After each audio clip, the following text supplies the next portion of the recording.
Hello everyone, my name is Sylvia and I will be presenting my research topic, the hidden cost of urban sprawl. My research question, what is the hidden cost of urban sprawl, does not only take into account the cost of living for people who sprawl out of the city, but everything from safety, lifestyle, social class segregation, and more. This research is designed to explore the different reasons people tend to move out of the city, aside from one of the most used terms, lack of affordability. Some of my guiding questions, as listed on the slide, are: what is driving people out of the city? Is it housing, jobs, safety issues? While people reside outside of the city, do they occupy jobs within the city? If so, are there any issues of mobility? What is the difference between the total monthly spendings of an individual living outside of the city compared to someone who lives inside the city? Now, just to give some context, I will go through the meaning of urban sprawl and the area my research is based on. Urban sprawl refers to a process where the population located in a dense area move outwards to less dense areas and form a suburban area. My research is based on the population of the city of Toronto and the causes of why they move out of the city to other neighboring cities and towns.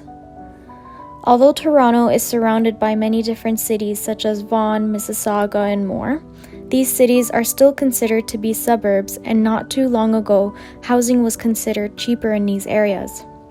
The attachment on the right of the slide shows two photos, one of which shows a high-density area with grid-like street connectivity such as downtown Toronto, and the other one shows a low-density area with very little street connectivity such as a rural area. The second photo does not depict a suburban area because suburban areas are more dense and have more street connectivity than that. Moving on to the theoretical approach. I chose Marxism as my theoretical approach because it analyzes class relations and social conflict. I will be drawing some key points from Friedrich Engels and Henry Lefebvre and relate it to my research. Engels' belief of the struggle between classes being the basis of social conflict was shown clearly in his book, Condition of the Working Class in England.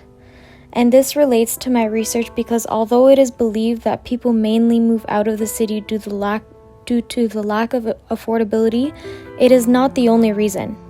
Class segregation and inequality is mainly present in the city, and this is a main factor that encourages people to leave the city.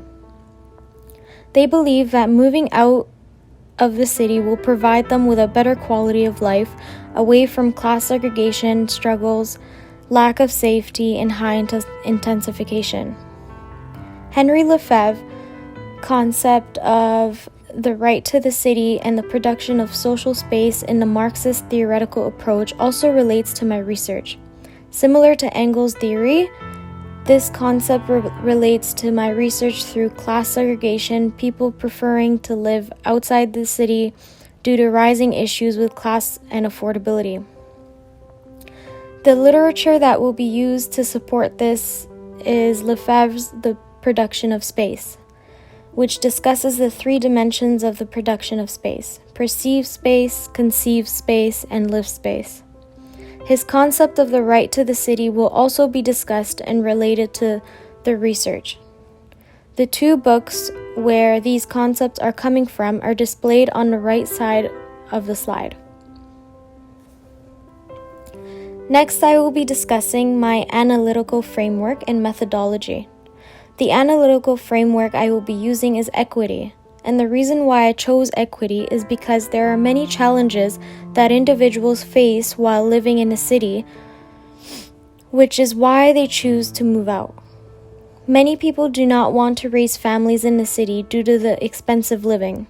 This research project will examine that although many people believe that cost is the main cause of urban sprawl, it is not the only issue that causes people to leave the city. The city or government is responsible for providing safe spaces and affordable housing for all people, including the working class individuals. As for my methodology, I am using a mixed method approach within a qualitative paradigm. Performing both qualitative and quantitative research is allowing me to understand the lived experiences of individuals who lived in the city and later moved out for reasons such as safety and unaffordability. My epistemology is interpretism. My research will focus on how individuals or families of the working class struggle to find affordable housing within the city. I want to explore the multiple realities of individuals who struggle to live within cities due to how unaffordable it is. My ontology is critical realism.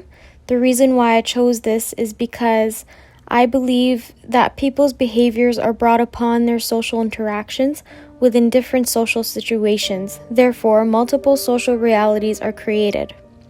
I also chose critical realism because during my research, I want to explore the different reasons why people move out of the city through their lived experiences, beyond the most known issue of affordability.